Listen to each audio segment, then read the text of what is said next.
Hi everyone, I'm Ilona Varo. I'm here with my friend and fellow therapist, Carla Litto, and we're talking about ways to thrive through the holidays. And we're going to gear this conversation specifically towards Carla's specialty, which is narcissists and narcissistic personality disorder. And I'm sure a lot of people have some kind of narcissistic tendency in the family, which tends to rear its head during the holidays. So we're going to get into all of that. But before we do, if you could just give us a little additional information about yourself, and then we'll get rolling. Yeah, hi, I'm Carla Litto, licensed marriage and family therapist in Los Angeles, and author of the book Outsmarting Egomaniacs: How to Respond to Narcissists and Master Manipulators. It just came out a little over a month ago. Yeah, it's great Awesome. to be here. Thanks for having me. Yeah, thank you so much. I know this is definitely a conversation that is worth having, particularly around this time of year, because people are surrounded by family that maybe they don't see very often.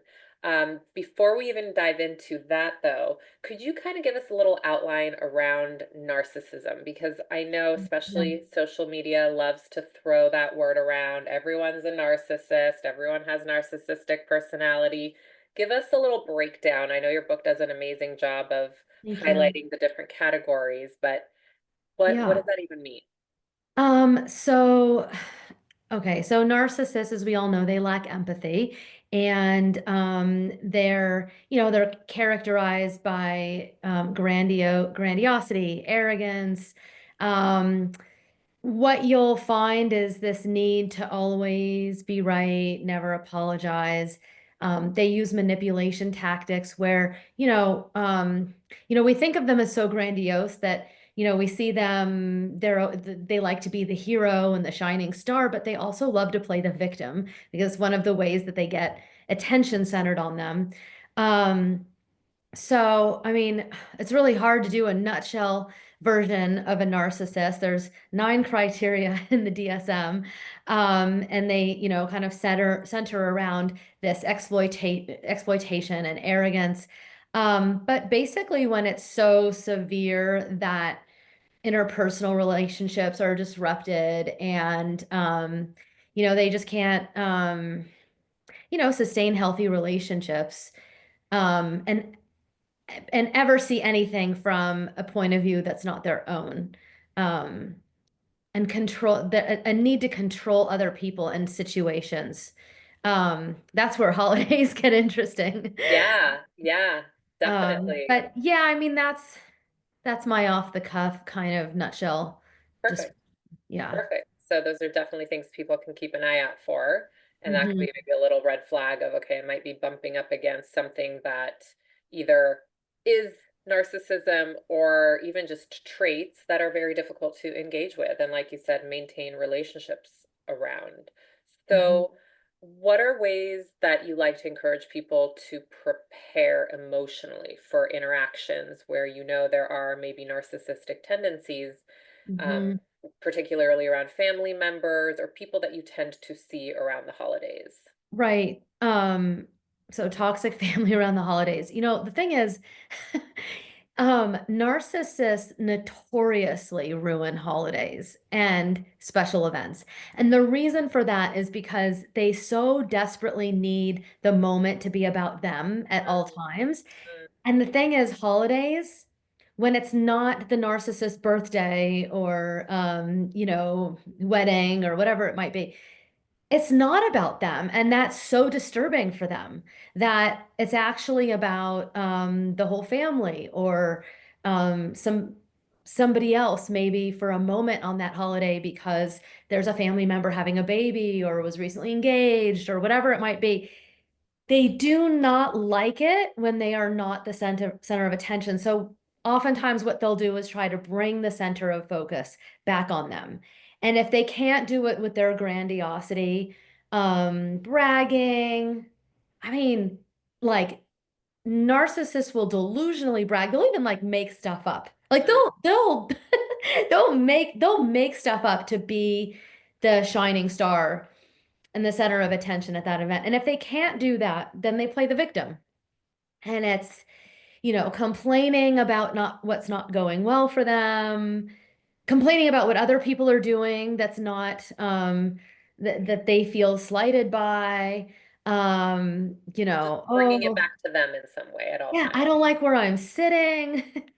You have me at the kids' table, or oh, Yeah. like, So what's um, the best way to engage with someone who is constantly making it about right. themselves, either in a overly Mhm. positive or complaining way? The thing to know is that so a lot of things get messy and sticky when they attack and then you feel attacked and then you respond to Mm, that. And you want to set things straight and correct things. It's really important to understand that narcissists have a warped view of reality in their head. They have all kinds of crazy thoughts in their head, and then they spew them out into the family at the dinner table, or whatever's going on. It's very important to not take seriously the things that the narcissists say. I hear all the time, oh, well, grandma said this and I was so offended. And it's like, well, okay, but that's the kind of stuff grandma says. So we're not going to change grandma or crazy aunt, or whoever it is who's yeah, saying crazy stuff. You're not going to get them to see it differently, and you're not going to get them to even see you differently. So there's this need to kind of correct their view of you, or set things straight. And I mean, you can respond and say your version of things, and if they push back, to just completely let it go and let it roll off your back, because engaging in conflict with a narcissist on a holiday is how things escalate, and how it just goes, everything goes sideways. And in some ways, sometimes that's even what they want. Because if it's not about them, if they can start up some drama, right? And then then it get is about them. everybody all riled up, and then they can go in the corner and cry, and so was mean, and then they have people going, how could they do that to you? Or, well, she shouldn't have said that. And all that. They love that stuff. They get off on that because if they can't get attention for just merely existing and showing up, then they have to stir up some way of getting attention. So the best thing you can do is not participate in it. So try to respond to as little as you can when it's the narcissist speaking. To just be indifferent. You don't have to, it doesn't have to be negative or positive. It doesn't have to be, it's just complete, just bland indifference. So if they're bragging, you don't have to pretend, oh my God, that's so amazing. You can just, oh, good for you, um, just keep everything at bay, keep at arm's length. I always recommend packing buffers as much as you can. So, what I mean by that is try to sit around, try to make sure there are other people around you. Don't go off in the little corner with the narcissist. Don't go stand alone at the punch bowl with the narcissist. Always make sure there are other people around you and the narcissist. If you're alone with the narcissist, run, because that's a moment you might get stuck. Mm, You can feed off of buffers. I like my buffers to be other chatty people and extroverts, because they sometimes steal some of the spotlight from the narcissist. The narcissist might not like that, but at least it's diffusing some of that energy. yeah, And then you don't have to do it, and you're not in competition with a narcissist. The real chatty, charming extroverts are the best, because they're making it fun while they're pulling that energy away. They're not in competition with them. yeah. Um, so just having other people around can Do you be, find that narcissists maybe lose interest? Let's say you are kind of responding very neutral, not buying into it too much. Do they tend to just kind of get bored and move on to the next person in yes, hopes of getting attention? yes, and that's what you want. That's what you want. Yes, Let them go get their supply somewhere else. yeah, Um, because the more you interact with them, the more you participate with them. Look, it might seem innocent enough and benign in that moment when you're going, "Wow, that's amazing. All those job offers," or wait, every single one of those men had a crush on you? And wow, you know, y- you might find that moment benign. But once you get close and they have their hooks into you, then you're a person now that they might call on. They might want to exploit at some point, or they might think they can get something off of. And so the closer you get, some way or another, now you're vulnerable to them. Mm, So if they want a favor, if they want somebody to go pick them up, they want money, they want whatever, like whatever. They love people to orbit around them. They yeah, love asking people to do crazy favors because they like people kind of just serving them and fawning over them. And when you say no to a narcissist, you have hell to pay. So you want to be in a situation where they're not thinking you're the nice guy who's going to go do that thing for them or help them with this thing or yeah, listen to them talk badly about another relative while you're extremely uncomfortable and feeling awkward and not knowing how to shut that down. You just don't want to be that guy. You don't want yeah. to be that person that they're that comfortable playing with. So being as neutral as possible, if it makes them not want to bother with you, um, you're safer. Okay. You're safer.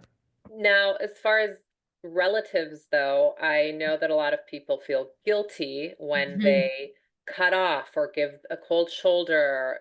You know, the all or nothing thinking of like, okay, well, they're a narcissist. I'm not going to give them any time. I'm not going to engage with them whatsoever. Like that can also be very uncomfortable and unpleasant and leave the person feeling guilty and wanting some Yeah. sort of relationship. So, how do you address that where you Yeah. don't want to Yeah, ignore? setting boundaries at any level, whether it's minimizing your contact or cutting off all contact with a narcissist is very guilt provoking because you have your reasons for wanting to do that and they'll never understand your reasons. They will never see it from your perspective and think it's okay that you just don't want to spend a holiday with them or that you're going to do your best to not interact with them over a holiday or that you're just not going to even speak to them anymore at all, which in some cases might be where you get to because it's just so severe.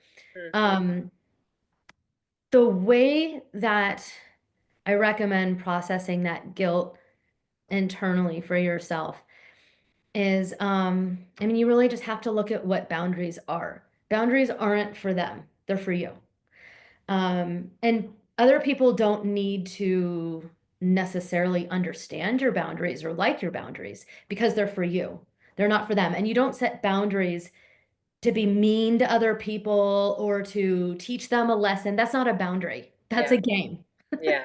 A Yeah. boundary is for yourself. It's understanding how you function and what your needs are, and then voicing them to the people around you who then have a choice. So you're not taking choices away from anyone. You're just saying this is what you need. And then their choice is to accept your boundary or not. Hmm. And if they don't like your boundary, whether that's minimizing contact or not spending the whole holiday with them or not spending all holidays with them, that's fine. They can do anything that they want to about your boundary.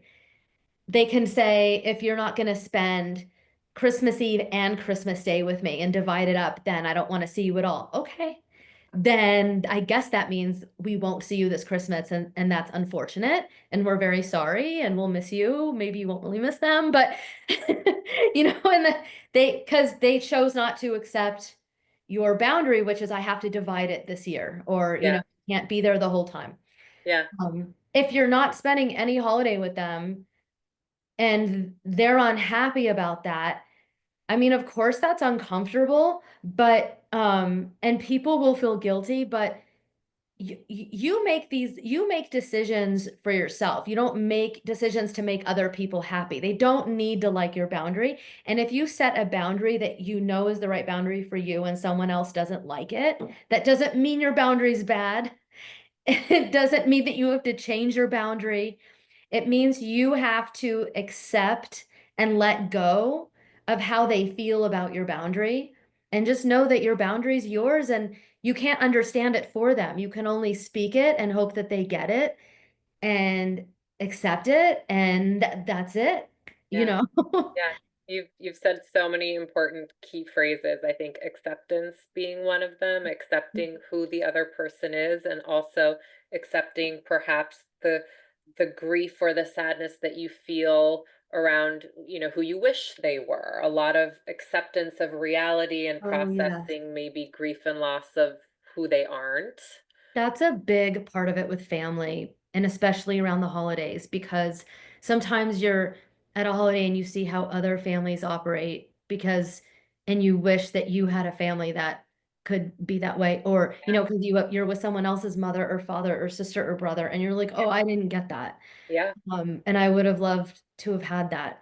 And you're reminded that that's the time that you're supposed to be with your family. And if there's a very toxic member of that family and you can't be with the family at all, or you can't be with that member of the yeah, family, it is sad to realize that you don't get to have that mother or father or sister or brother or whoever that person may be. right, right. Um, and there is a lot of your own grieving that goes on for yourself when you finally learn that the person that you've had so much conflict and distress with in your family is actually a narcissist. You have to grieve the loss of the parent or sibling or whoever it is that you thought you could have. Yeah, yeah, A mother who's maternal and nurturing and takes care of you, or a father who's always there for you, or a sibling who actually has your back and is your best friend. That might not be what you have. You might have parents who neglect you or a sibling who wants to annihilate you, so jealous of you they can't stand yeah, your success or whatever it is. And you have to just accept, okay, I don't have that parent or sibling. I have to, it's as if I don't really have one at all, maybe, which is perhaps. the loss, which is, Yeah, yeah, and then just think about all the other ways that you can be fulfilled interpersonally, you yeah, know? We yeah, might not get to have, the best family members, but there are other ways that you can have that interpersonal fulfillment.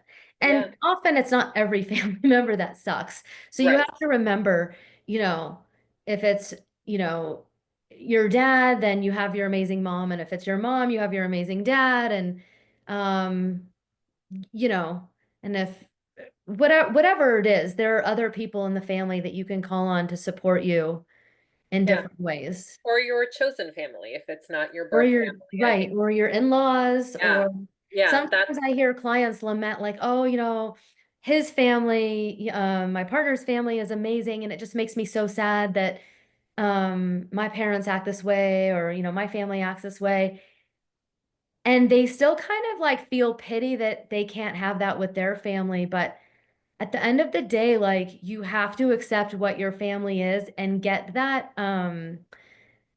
cup filled in however you can. yeah, And look, some people have in-law problems, right? So if you got to marry into amazing in-laws, like good for you. Like you don't have to have that in-law problem. You've had family problems your whole life, but now you have great in-laws. Like pat yourself on the back, like you know what I mean? Like realize what you do have, yeah. what you're getting. It's almost like a gift from the universe sometimes when you have a messed up family and then you marry someone with an amazing family. I feel like that's just a gift from the universe when you get that. And you have so much gratitude for, yeah, what you've gotten.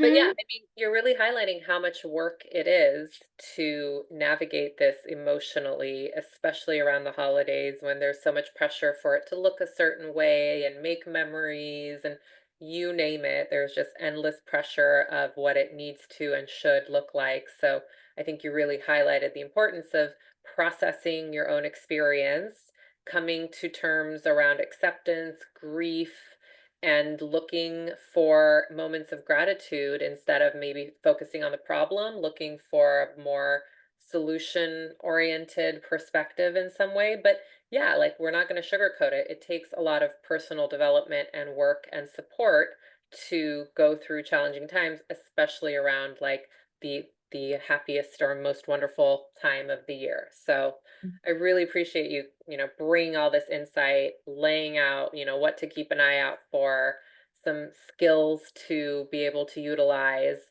And I know we only have like a minute left and we could dive into this for hours, but do you have maybe like three quick tips on either how to care for yourself or how to set boundaries or just how to navigate this during the holiday season? Oh, wow. Well, try not to take things personally. Beautiful. Think about what you need and don't feel guilty asking for it. Okay. Um, and look for the joy and the gratitude so Beautiful. that you can feel good. Beautiful. Amazing. Yeah. Well, thank you so much for giving us your time and your wisdom. How can people find you if they want to learn more about your book or your work? Yeah, carlalitotherapy.com. You Perfect. can also find me on Instagram at carlalitotherapy.